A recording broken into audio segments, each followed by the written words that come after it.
Ito ang araw na ginawa ng Panginoon.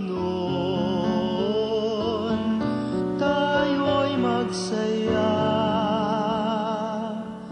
at magalak.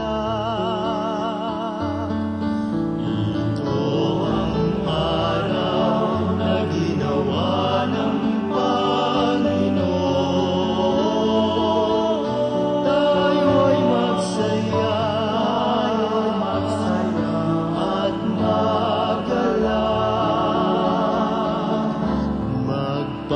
Salamat kayo sa